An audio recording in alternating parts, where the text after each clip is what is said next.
Hello dear Nightshades, it's Otti again. I'm sitting here with Ronan from VNV NATION. Most of you hopefully know him. But first of all, hi. Hello, hi. To maybe some people who don't know who you are, what's your music, what do you do? It's evolved over years, but I call it alternative electronic because it's too varied and there's too many styles and influences in what I do, but it's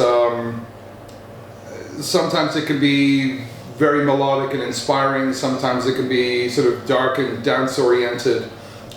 It's a mixture of a lot of styles, and even if it's electronic, I like to put a lot of soul into it. So it's a very human sound. Lyrically, it connects with people on a very personal level, individually, and I'm very proud of that. I use it as my tagesboek, my diary, and it's me sharing my philosophies and observations about every situation and also humanity and where we're going. I think when people listen to the songs and they don't know VNV, they hook into one song and it's a certain style. And normally with a band, you imagine that a lot of songs are going to be in that style. And I don't do that. There's too many sides in me. So if you listen to older albums and you skip between the tracks, you kind of wonder, is this the same band? I just love making music where a whole album is a story and you listen from beginning to end, not skip one track and just listen to one or the other. But you can listen to something like When is the Future and Illusion as two example songs, or well, When is the Future, Illusion and Control, and that will give you a good idea of all of the, at least a kind of a beginner's idea to what I do. Yeah. And I think the connection is your voice. If people, yeah, this is where people remind in clubs, for example, and listen to a song. This is Ronan. This is VNV NATION. It's very inspiring to see the reactions to songs, especially the new songs. And they haven't heard anything yet because the new album, when it comes out, I think there are some songs on there that will really, really surprise people. Yeah. The funny thing is, we're on tour now with the Electric Sun tour. But yeah, I know what you're going to ask. So, why is the album coming out after the tour? Yeah. Why not? There's two reasons. We're in a very, very difficult situation at the moment. I run the label, so I'm dealing directly with the pressing plant, and I can do this between tours. That's easy. But we made the plan in June last year, and after June, a lot of things happened. I mean, there's the Russia-Ukraine situation, which is horrible in and of itself. But how it affected the rest of the world, and we see how industry works. So just on an industry level, every company is dealing after the pandemic with some kind of delays to products, to production. So we decided, okay, let's try to plan this. And then through the rest of the year, so many things started to change. Like one day a truck would not arrive with product at some companies. A lot of smaller labels have this problem. Yeah. And I'm a one-band label. So as the situation developed, it became more dynamic, and in the end, the album was originally scheduled to come out on the first day of the tour, but this date was never going to be possible. So we said, well, what's the reality? And they said, better to leave a couple of extra weeks. All right, cool. So then we had middle of the tour. I said, nobody brings an album out in the middle of a tour. Nobody. So then what choice do we have? So we bring it out at the end of the tour. And even this date wasn't manageable. There was always some different delay. I was off sick in December. I had to spend a whole month just relaxing and recovering from something. And everything adds up. And all these situations cannot be planned in advance. The only way it would have worked is if I had started in January last year and leaving 6 months extra time in case of bullshit happening. So in the end, even a normal production pressing is for, say, vinyl or something, or the box set, will be 7 to 8 weeks. And this has increased to about 10 to 11 weeks. And then last minute there was a delay. So, you know, I said, I don't really mind doing this like this because when Empires came out in 1999, and Future Perfect came out at the beginning of 2002. We did the tours before the album came out. And a lot of bands used to do this. And I thought, well, okay, this is a good situation. And I think it's actually benefited the anticipation, the excitement for the album a lot, but it wasn't planned. We're just using the situation to the best way we can. And I think it's actually really cool that people get to hear the songs live first, and then the album comes out. Because it's not going to be the live experience, but it'll be something a little bit more interesting. So look, it is what it is. It's not how I planned it, but there's nothing I can do. We just have to deal with it. And I think people will buy your records anyways, because you have your fan base, it's big enough. So, but the fan base has gotten so broad. The people coming to the concerts, I noticed this over the last 10 years. It's become much wider and wider and wider, which I like, because to be honest, you know, there's so many influences in the music, and people, let's say, someone who does not listen to this genre, and I don't know what genre, I mean, I think VNV Nation is its own genre, they listen to a song like Illusion or Nova, right? And this is a song that hits them personally, and they come to the concert and they hear other songs and think, oh, okay, I like those too. But it's bringing in people from like the dance scene, people who listen to just general alternative music, people who listen to every style of like whatever's not pop. And we notice this at the concerts, that the reactions and the interactions have just gotten so more dynamic and bigger and better, and it's really blowing me away. I mean, the original fan base is there, but then there's about 1/3 of the audience which is all new. Yeah, that's cool. We have to say your original fan base is the dark scene, you can say, the gothic dark scene. Yes, it depends on which country. Really? Because Germany has a thing it calls the dark scene. Yeah. I wasn't in Germany, I came from outside. So, same thing for a band like upcoming.On, or even a band like Komponist. We all listen to very different styles of music. We don't listen to, like, say, we weren't listening only to, say, what you call dark scene music in Germany, because the dark scene in Germany is this strange name which means everything from synth pop to black metal, which is a really crazy thing. But it's an interesting cultural, tribal thing.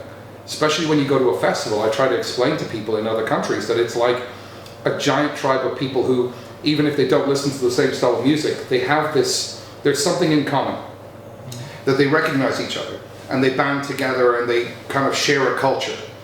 That, I think, is an amazing thing. So yes, in Germany, the fan base is definitely what Germans would call the dark scene, but in other countries it's very broad. Like in North America, we get a lot of people from who listen to alternative guitar music, a lot of punks, a lot of hardcore kids, people listen to rave music and dance music. We get a lot of dance people coming to our shows here. I mean, I've been listening to underground dance music for so long, as alongside all the other categories I listen to, and they all blend together. So yeah, the fact that I apply dance rules to making some of the tracks I make, like the production ideas to some of the tracks I make, that resonates with some people. Like on the album Noir, you have a track like Immersed or Control, say on the album Automatic, and they work for alternative dance clubs or techno clubs. They work for those people just as much as they work for people in the dark scene. So it reaches everybody. Everyone gets something out of it.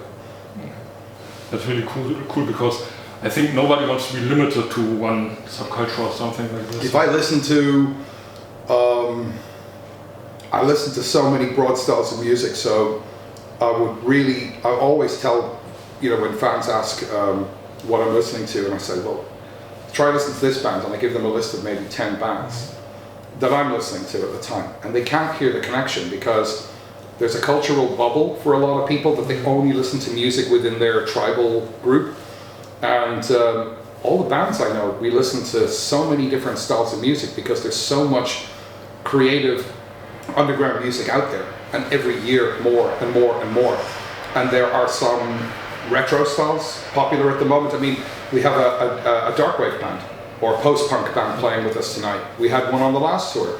And these are scenes that evolved on their own without any connection to any other genre. You have scenes in Berlin, there was a wave of all these young artists making music that sounded like late 80s industrial with no connection to what you call the dark scene.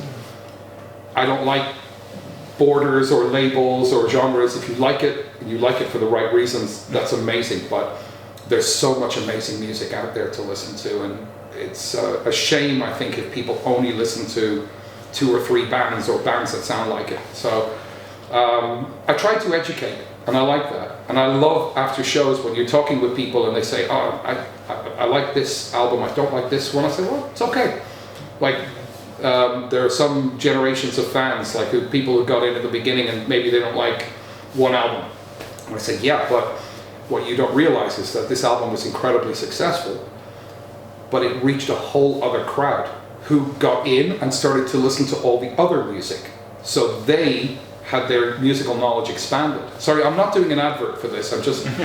I need it. Because we had a late night planning everything about, tomorrow is our last show on the main tour. So we have to do all the planning for where all the equipment is going, and I was up late doing production conversations. So I need an energy drink. What you need. I need an energy drink. Okay.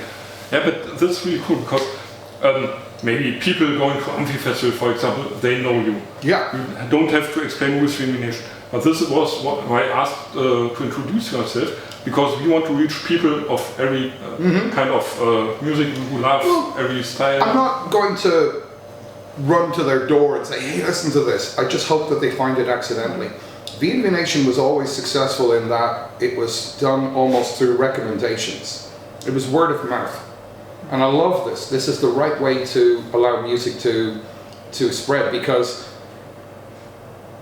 okay, we have a commercial side to everything in this world about how we advertise stuff. And I have always hated it, because I like the idea that if you come to me and you say, hey, I'm listening to this band, but this album was released 30 years ago or 40 years ago or whatever, or last week, you're telling it to me as a personal recommendation. I know you, I like you, whatever, and I say, wow, I hear your passion. And we're always recommending bands to each other because everyone on the tour listens to very different music. So it's amazing how everybody shares their personal experience. Music is a personal thing. It is not yes, of course it's sold as a commercial product, but you don't have to make it a commercial product. There's a system to distribute music, but that does not mean that the music itself is made as some hit factory piece of bullshit. That's what the major labels do. And I run my own label. I decide my covers. I decide my track list. I produce it. I write it. And I'm happy. I don't have anybody telling me what to do, and that's the best way. So that's great.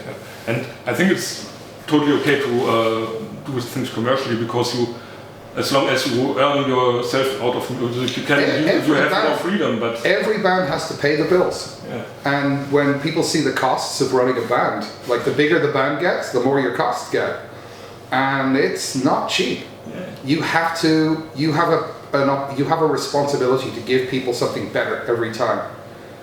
You can't give them the same thing over and over. There's an old economic idea about the ice cream effect. The first ice cream you have, it's the best ice cream. The second one, yeah, it's good. But the third and the fourth. So I evolve as a person. My music has been evolving. Me as a person, I have been evolving. And everything I do, I always think, how can I do it better next time? So you have to. I think there's a difference in the interpretation of what this word Kommerz means in Germany. Definitely, you hear this comment more among fans that if something reaches a certain level of popularity, then somehow that's commercial. It's like, no, I haven't changed anything. I didn't do anything. People just decided for themselves to like it. I didn't force anybody, and I don't like to force anyone. I put it up there. Here's the new album. Put a couple of adverts in some scene magazines, but that's generally it. That's really it. So if it becomes popular, I'm really happy about it. If people like it for the right reasons, but I'm not selling it to them like, hey, do you like Taylor Swift? Then you're going to like the new V&V record, because it does not work like that. Not really, no. Yeah, and I know what you mean, because especially in Germany I discover always these people, oh, it's too big, it's too commercial, no, I don't follow him anymore or something. Well, you remember magazines like Specs and Visions, and they had these, like any band that was selling more than 400 records was a commercial sellout. Yeah. There are lots of genres like that. I mean, there is the minimal techno scene, where they want the artist to stay small and uncommercial. This is how they like the music. And then it becomes a big hit, like Paul Kalkbrenner. He was doing this kind of style for a long time. And then he goes and does the soundtrack for Berlin Calling, and suddenly it's a massive, massive hit all over the world. And his, grassroots fans felt that they owned him. And they hated him for selling to massive crowds. And I said, it was a popular track. It's an amazing piece of music. And nobody has the right to say who should listen to this. Yeah. So I just want people to celebrate it. It's yours. Listen to it. It's your personal experience. It's a beautiful thing. I love the festivals here for that reason. It's a tribal thing. They are into a psychology that is, like when we came with the orchestra to Mehr, I told all the orchestra guys, like all the guys and girls were all like, sorry, that's a stupid term to use. I don't know what to say. The orchestra members. They all asked, like, what do we do here? I said, you have a pass, go outside, have a look around. They're not going to bite you. This is a tribal thing. They're dressed up, they're sharing, they're expressing themselves. And it's a beautiful, unique thing. This is a cultural thing, which is why, Hatte, it's a German arts television station, they broadcast this live. It is a cultural event. And that is an incredible respect. Yeah, it's sound check. We're just going to hear all these it's going to sound like a Brighter Death Now album in a minute. Yeah, sounds like death metal. I was thinking more like this sort of Swedish industrial kind of, the whole room is shaking. And I love to be able to share this to other people and explain it. And I had the opportunity at Mehr to explain to all these people how this genre works. So they're all standing in the backstage looking around, wondering what's going to happen. And then Andy from Combi Christ comes through, ready for his concert, completely silver, black in his mouth. And they're just thinking, is this scary? I said, no, it's not. You've come from a different environment where you were exposed to different things. So expose yourself to this, get a taste for it. And some of the kids from like very, very far away parts of the world, they were absolutely amazed by this. And they said, well, what kind of jobs do these people have? Do they have jobs? And I went, you will find among all of this some of the highest qualified people who are they're very literate, a lot of them are, that they're reading a lot. And I said it depends on the genre, within this genre. And they're doing some really, really creative, incredible jobs. They're very self-sufficient. They don't like to be told what to do. They don't like boring people in suits telling them how to live, because people who choose to live a boring life in a boring suit don't really have any imagination, and they don't speak for me or to me. So I said, it's a kind of a freedom, but within they have their own rules. Yeah, it's like this. And I think this is what connects all of your fans, regardless of dark scene or other people, this creativity level, this emotional level, because I think people can see you on stage and you're really emotional while being on stage yourself. I get it. There are moments where it's very hard to sing, because I see not just, I'm not experiencing just what I'm singing, but I'm seeing what it means to someone. And I got asked last night, strange timing, my sound guy asked, what am I thinking about on stage? I said, well, that's a weird one, I don't think about that. So, all right, I'm always trying to make a connection with people in the audience. I like to see who's at the show. I'm one of those people who, I absorb a lot of information. I notice 5,000 things in a room without trying. I don't want to, but it happens. So I'm always looking at everyone in the audience. I remember faces, and I watch reactions, and I see things happening in real time. At the same time, another part of my brain is singing the lyrics and thinking about how to sing the song. And there's another part of me thinking about what I'm doing on stage and how I'm doing it. It's a weird experience, but what is really important is that I'm seeing the reactions in people's faces, and that's affecting me a lot. Really affects me a lot. There are times on this tour where I've been really unable to sing because somebody was having an emotional situation that was really over the top, you know, and it happens, and you feel a sense of, well, I do. I feel a sense of responsibility to them because I don't like to see a human suffer. It just doesn't work for me. And so if somebody is really upset in the front row, I'll go to them. I'll make sure, I just want to know they're okay, but I want them to know that a human cares. I wrote these lyrics, they are having an emotional reaction to it, and I feel that we have built a little bridge. Yeah. So if I go and give somebody a hug or whatever I do, that's important to me. It's important as a human. Yeah, but I think it's also an honor to see that people really connect that deep to your... Yeah, the Mera Luna show with the orchestra was possibly the most profound, the deepest version of that, because I had so many men come to me after the show who grew up in, you see it in their faces, you know? They grew up in tough lives, and all they wanted to do is just shake my hand or hit me on the back and just say thank you. And with those two words, they said more than somebody talking for an hour, telling me, oh, I love this song, this was great, and just blogging their experience. That meant a lot to me because I saw men unable to formulate the words they needed because of the environment they grew up in, the experience. There's a lot of people in this genre who have had hard lives. I didn't have the best childhood, but you know, that's for different reasons. You know, we all have our tough lives to deal with, you know, or our own personal situations to deal with. Some have it good, some don't. I found it very difficult as a child to be understood and to connect with other people, and that had a lot of, Dublin was not the best place to grow up in, to be like that. So, but I've turned it around and turned it into something productive for me, because I don't live in my past. They have influenced how I see the world now and how I see the future. So I'm using them for something to benefit me and to share that with other people who connect to it and feel this speaks to them about how they feel.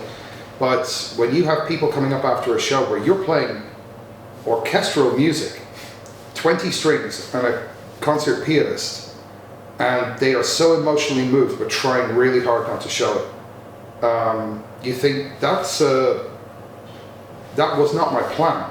That nothing is expected. When you go to a show, you don't expect anything. You expect that hopefully people will enjoy the music, they'll dance, they'll sing, but that's it. Everything after that is a bonus. So when you feel that you've connected with people on that level, and your songs that help, these songs helped me.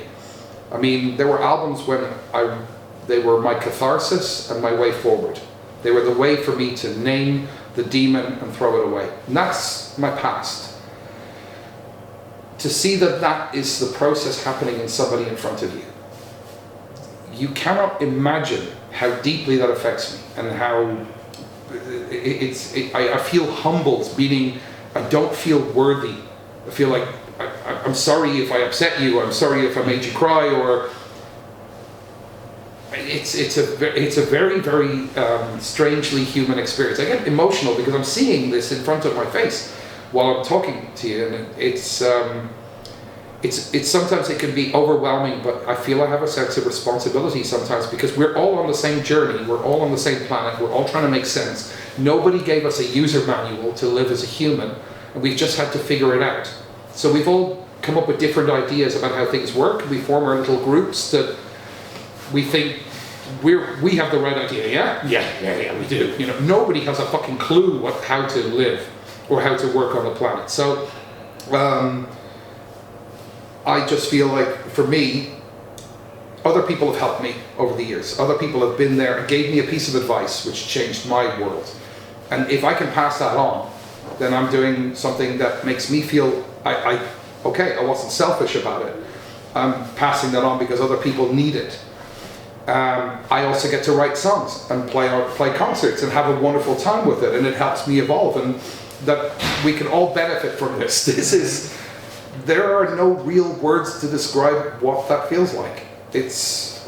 Sorry, I'm babbling. It's okay. I babble. The funny thing is, I have 20 questions I could ask on everything you say. So ask. But sorry, we have an interview. It is an interview. I love it like this because this is real. This is what you want to say, and not what is your favorite song of your own or stuff like that. I don't like it like this. Oh, I got asked that the other night, and I never get asked that. Really? There are a lot of questions that people assume that I've been asked. My favorite color is a type of indigo. It's a specific shade of indigo, so if anyone wants to know what my favorite color is.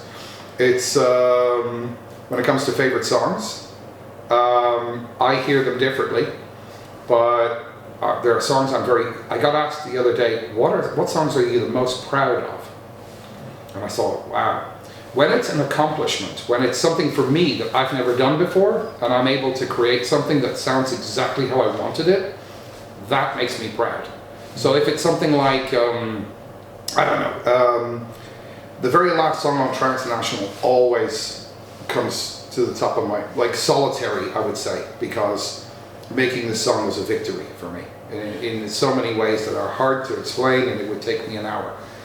But then you have the very last song on the album Transnational. You have on Automatic, Nova was just, I can't believe, afterwards I could not believe that I made this.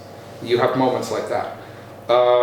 With every album there's a song where you think, who was I when I made this? Because I don't know that person anymore. Like what channeled through me to make this? All Our Sins on Noir.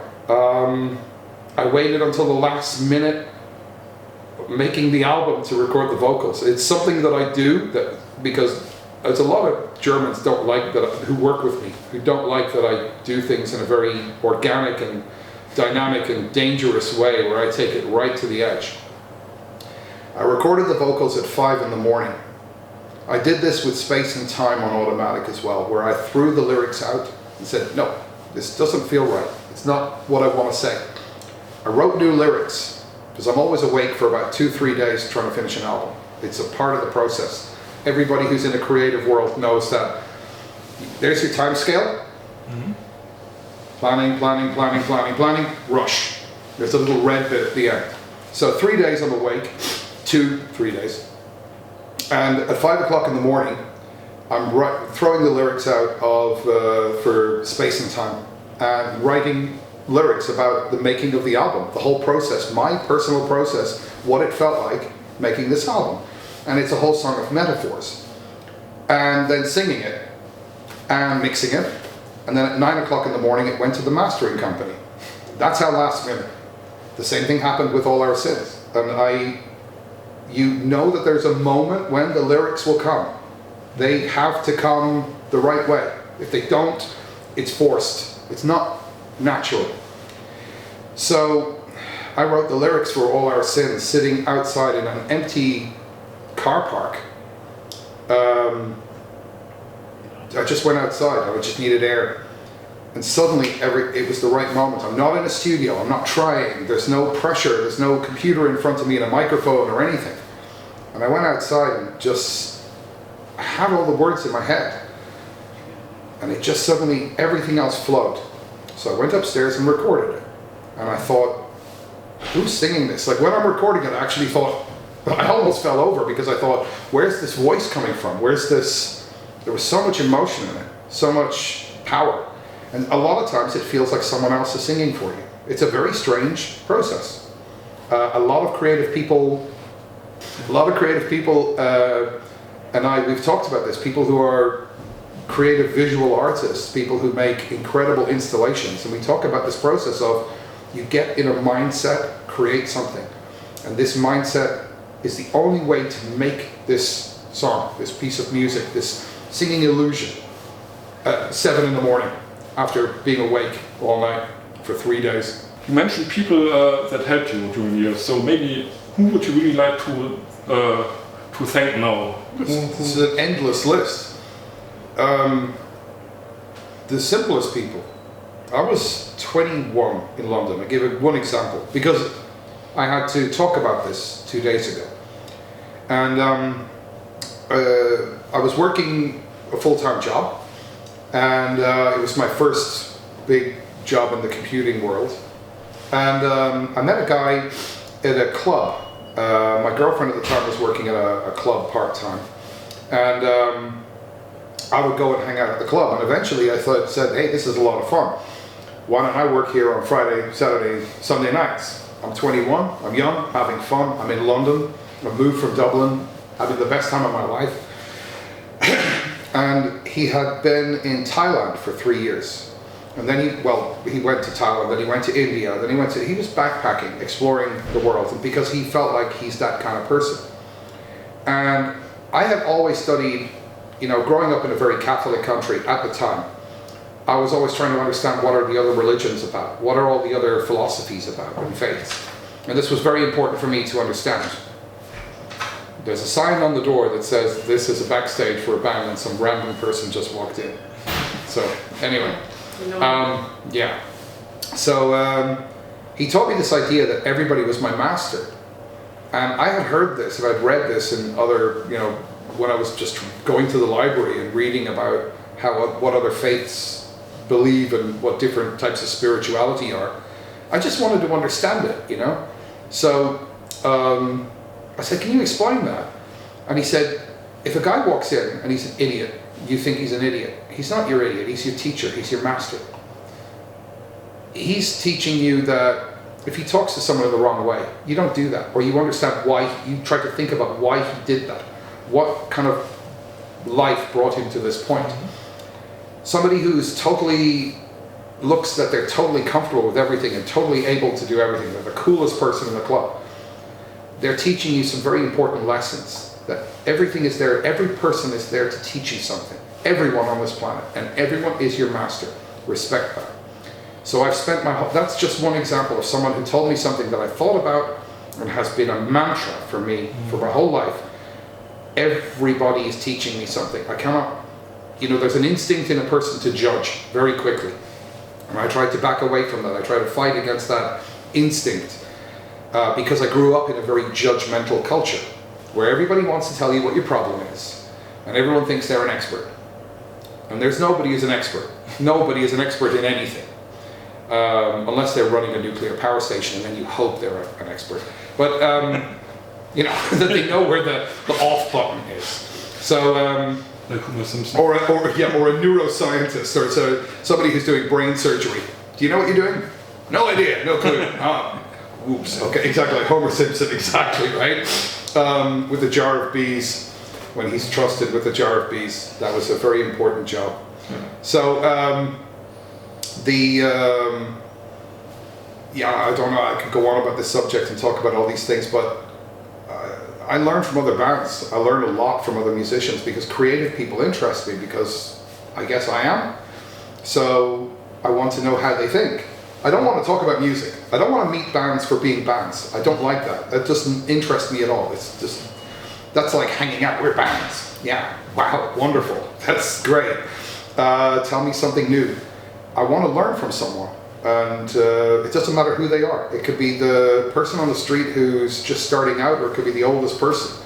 Everyone's teaching me something, and they give me their stories, and that always filters in, and I think about it. It's just what I do. And that's, for example, why I do interviews like this. Exactly. Because I want to learn from people, and I just don't, or I do interview artists, but I also do interview people behind, and I want to listen to stories, I want to learn something new. What always, people think about, oh, you're the artist on stage. Okay, well, I'm not standing there with a guitar and no lights. There's an incredible light engineer I'm working with, Martin. Pop, sound guy. Andy doing the stage. Zach doing monitors. They all have their own skills. And they need always to be reminded, you're also a very important part of the show. And we talked about this last night, that 20 years ago, the crews were much more united. Everyone was much more integrated. And that has really started to change a lot, that young musicians don't know, because they've never experienced it, that in the past, everybody was sharing the jobs. So we were loading out a venue, And I started grabbing cases because I'm walking around looking to see if there's any fans left and sign some autographs or whatever. And they're loading out cases, and I just grab a case and push it out because that's what I did at the beginning. And I feel guilty that these people are doing all this work and I'm not, and I feel, I'm not going to break a nail, I can do this. And I love the chance to be that with these people because they're also their own kind of creative people. You look at what Martin does tonight for lights. We work together really well. I do the videos, and we decide what the vibe will be for a tour, and then he shows me all the crazy lights he's got, and we're using not prototype lights, but we're the first band to be using, there's 2 systems of lights we're using on the tour. They haven't been used for live concerts before. We're the first tour in the world. And they look incredible. So we work together in a really creative way. But he said, other artists, this isn't a critique, but a lot of artists go, okay, I have a light guy, he's going to make an amazing light show for us. And I can't do that. I have to be involved. I don't want to tell them what to do. I just love to know how everything works, and we work together. Same thing with the monitor person, or whether it's the person setting things up on stage. We work together. I have never just walked out on stage and expected that everything's done. I just don't believe in that. I'm the person doing the dinner party who's like 5 minutes before your friends arrive, checking that everything on the table is in the right place, because this is my baby. Yeah. Honestly, I love what I do and I want it to be presented right, but I'm not a dictator. I love teamwork. I prefer that we all work, everyone's on the same level, they know what they're doing, and we somehow connect together. So you interviewing the people behind the event, what I love are people who design, like let's say a dance club, for example, where lights are a big thing. The people who design the installation, because they have this idea, I want people to have an emotional experience. This is my goal. That is an incredible thing. Yes. And I think this is why your shows are a little bit better, a little bit more than many others. I don't compare. Yeah. I don't compare. Now, every show is like different. we as customers, we see... No, but I go to gigs, and I see bands with very little on stage who stand there and do very little. And I think, this is perfect for this style of music, because they're presenting the atmosphere of the music. I saw New Order in 1983 before they released a new Blue Monday in Dublin, and they came on stage and they did not give a fuck. They just did what they wanted to do, stood there, performed their songs, but there was a coldness and a detachment that made it even stronger. So every band has their own way of presenting themselves. I just do my way. It feels natural to me. I made a choice at the beginning that I'm not going to be somebody I'm not. So I joke and laugh on stage, sometimes. I like to interact with people. Sometimes this gets misunderstood by other people. I always have this experience that there's a certain festival, and if I talk to anyone in the audience, even if I'm saying, hey, there was a girl with a phone and she's FaceTiming with someone who has an oxygen mask, and I say to security, get the phone, bring it up here. And I'm smiling and I'm laughing. I'm not looking evil Ronan. And I get the phone up on stage and I'm walking around giving someone an experience, because that is part of, it makes me happy to be able to do that. I have the opportunity to give someone a better experience. And I say hello and I joke and laugh, and I think that's really funny, but in a good way. And then someone hears that and thinks that I was screaming at someone in the audience to stop filming. And it's like, how can you be so blind that this happens in front of you and you see something completely different? So I have to think very carefully sometimes about how I interact with people, because, anyway. But there's no comparison. I've seen bands on stage where they have a tiny little keyboard and a singer, and there's more soul coming out of them than 90 bands with the biggest production and all the money in the fucking world. And I've seen bands playing in the smallest little clubs in America that no one ever heard of, and I just saw someone turn their pain into a chance to redeem themselves, to be able to cleanse themselves. And this moment of human emotion I was doing that at the start because we had nothing. Absolutely no money, no nothing for anything, no production. But I haven't changed that. I'm a little bit more careful about how I do it, but I'm still doing the same thing because I made the choice at the beginning. I'm not going to be someone else. So yes, I think deeply about things. Yes, I can get very, very emotional about things, but that doesn't mean that I can stop laughing. I'm a very multifaceted person. Like, I have a lot of different sides to me, and if I'm at a concert, I'm having fun, and I want to have fun with you in the audience. You're half the show. You're my entertainment. Don't ever assume that I'm just saying that. You really are, because if an audience stands there like, you give a shit show, that's it. You know, it's like, whoa, what did we do wrong? You know? Yeah, but this is interesting, and I think this will be the last for today. Maybe we can talk Ask me some quick questions. But we have been to your Frankfurt concert, the concert, and this was a different experience, I think, because people who really are fans who want to interact with you maybe have been in the last line, and others who just won a raffle have been on the front line, for example, like this. And the filming people, I remember that you had a deep talk with one of them. I don't know what. In Mönchengladbach. Okay, filming.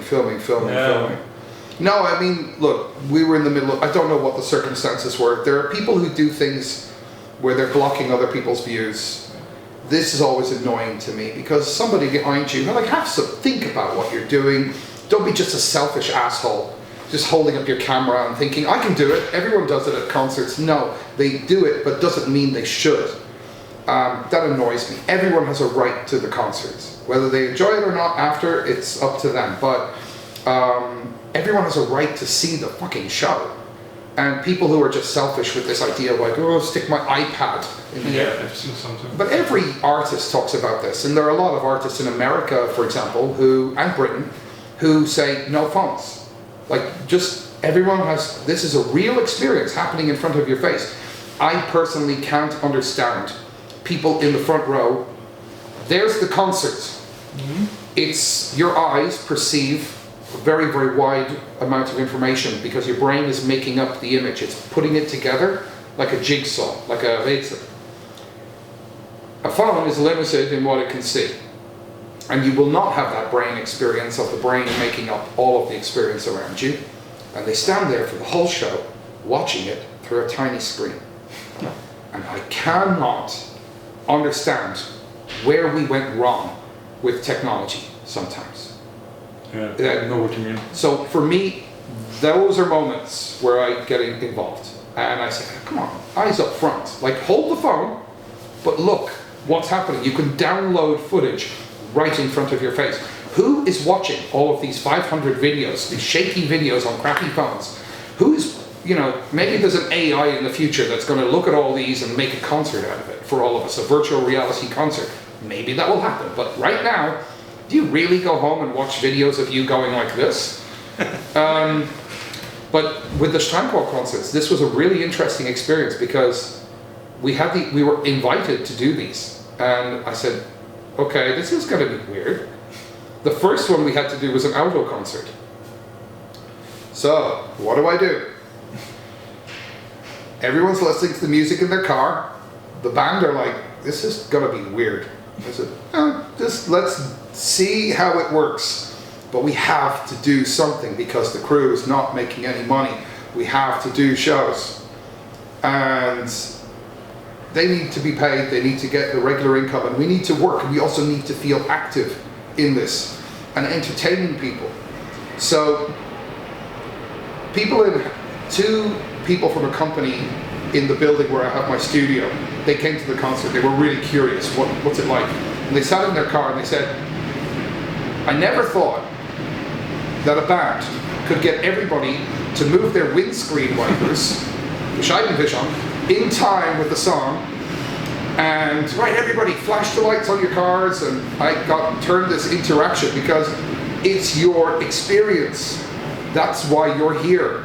We're not here just for ourselves, like, oh, hi, you came along to the show, okay, great, and we just play for ourselves. We're there to entertain. And if we can get you involved and make it a better experience where we all feel we're making the best of a shit situation. That's important. That's great for me. The other shows, like where we did these really cool, the Strandkorb ones, I thought, what's the alternative? People were complaining, I don't want to see this. Okay, thank you, I didn't ask you. What I did was offer you an opportunity, and if you don't like it, you don't have to. I don't walk into a bakery and go, oh, carrot cake, I fucking hate carrot cake. Nobody does that. You don't walk into a shop and say, these clothes, this color, ugh. I don't understand this. So it's just my mentality, it's an alien way of thinking to me, but we're playing during a horrible pandemic, and not just about the illness, but how the government is handling it, how everyone is trying to handle it in every state of Germany, and everyone around the world is having fun with it. I heard people complaining here about it, and I said, well, at least we have a vaccine. You know, go to 80-90% of the world, they don't even have the chance of a mask. So shut the fuck up, you know? You really learned in the pandemic just how selfish people were, how selfish countries were about, no, us first, everyone, like we're the head of the line, and fuck everybody else on the planet. It doesn't matter what your view of it was. Every country handled it differently, but in the circumstance, it's not fun. But at least let's go out and do something. And my God, man, it's like a concert of Mallorca, right? Where you're sitting on the beach watching a band, drinking a beer. I mean, it's different, but it doesn't mean every concert's going to be like this. Enjoy something different. Make the best of it. It's not like you're on, like you have no chairs and you have to stand on stones or something with no shoes. You have a fucking Strandkorb. It's a really cute idea. You get beer, you get your drinks brought to your fucking Strandkorb. You get your own space, you're there with your friends, you can meet other people. It felt like a holiday. It was the weirdest experience, but it worked. Yeah. And everybody got to see some shows during a horrible time. The alternative was no show. So there you go. And it was a lot of, we had a lot of space for dancing, for example. I loved it. I loved it. And I got to interact with people. But please, you have a list of questions. Let's just go, no. Grab your questions, because please, we have to. I have an obligation to talk about the new album. Yeah, so let's talk about the new album, but we don't have to do it like, what was my question? Well, do you have any? Well, look, show me the questions. So show me the questions. I think let's have a look. Which question you want to talk about? Tour so far, amazing, except for, how's my health? I had laryngitis during the tour. There's always a tour, I'm going to answer these, I'm going to do bullet questions, bullet answers. There's always a tour flu. Somebody brings a flu on tour, a cold, everybody gets it. I was the second, see I can count, the second to get it. And everybody got affected, like you got a chest infection, and it felt, this is okay, this is mild. And then a week later, I'm standing on stage in Bremen. This is a great example of what I talk about turning a concert into something good, because you're there to entertain. So right at the end of the show, I could feel my voice just cutting out, going, done. I thought, this hasn't happened before. I have an allergy to certain types of stage smoke, like normal fog machines. It's a type of asthma, so it cuts out my keelkopf, so my voice box, my vocal cords. So my voice was gone. So what I did was I said, all right guys, you came here, and I whispered, like, hello. You came here, I think, to hear Nova. We're playing it later. So we'll play it, but you're singing it. And I just mimed. And I just mouthed the lyrics, because I couldn't sing. My voice was gone. This was a unique experience. And the feeling of that moment was overwhelming for me, because, and I'm going to get emotional, because the support, the understanding, and living in this moment of they were able to carry the show and do that, and understand I'm in a difficult situation, I can't do anything about it, and I'm showing, guys, I wish I could. I really wish I could, but my voice is just cut out. It's gone. So they sang it, and I felt the most amazing Yeah, feeling of love. So how's my health? I had to rest my voice for a week and a half, but all the specialists are 5 minutes from where I live. There's two amazing specialists. One of them's an opera singer who gave me a lot of really great exercises. And even if I still sound a bit husky, which is normal, I had to go on antibiotics, and I was out cold for a week. My energy was gone. And I think everyone else who had the flu needed it. The tour so far, oh my God. Biggest audiences we've ever had, and I would say the strongest reactions. Some of the gigs where they were great, they were always the great gigs, turned into mega concerts. And it's always the weird small ones. We always play Graz in Österreich, and people think, well, why? You know, what's there? Go there. Go to the concert. It's a 500 capacity hall. We always play there. There's always enough room to dance, and everyone goes mental. It's just crazy energy. Connection to traders. I love they're two of the sweetest, nicest, most genuinely wonderful people I've ever met. And just to be, and that alone, to be on tour with them and to understand them and ask them about the music and talk about what they do. And everyone on the crew is asking, do you need some help with like production? Do you need some help with this? Everybody's talking with them because they're genuinely wonderful, wonderful souls. I love the music. I think it's a great benefit and an addition.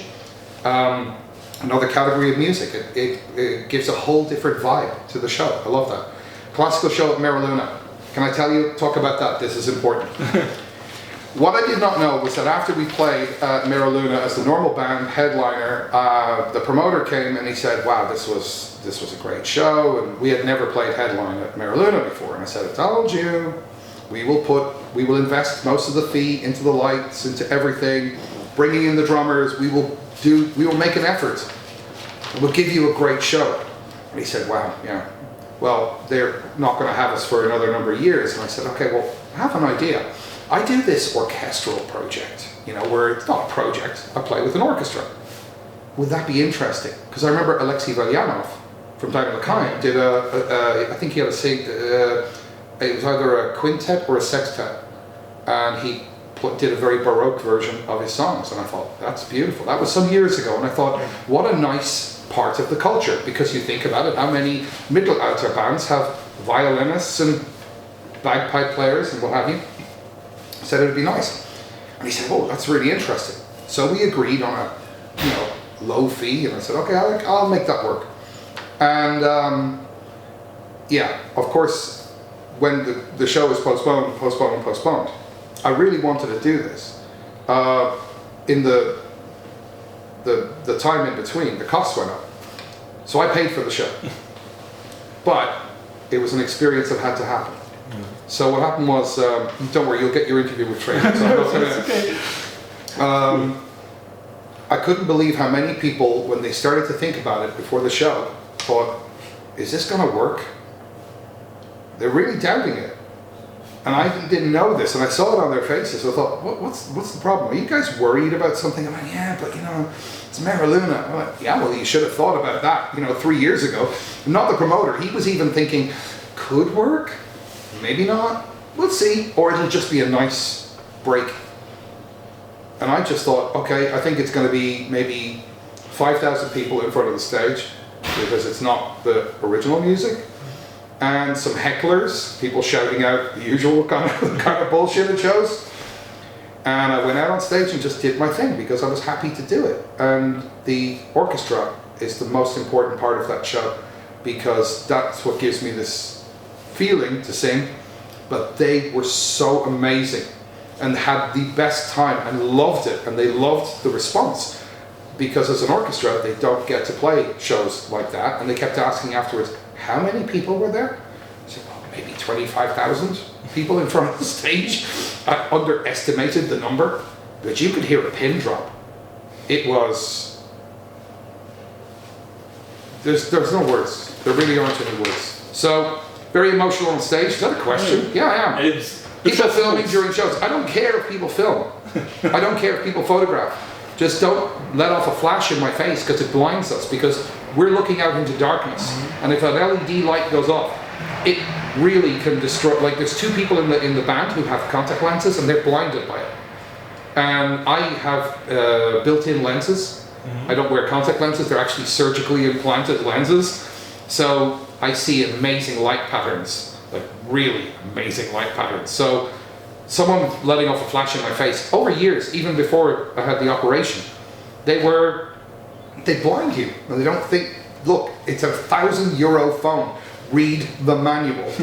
And anyway, your photographs look better without flash. And as I said, hold the phone in front of your eyes.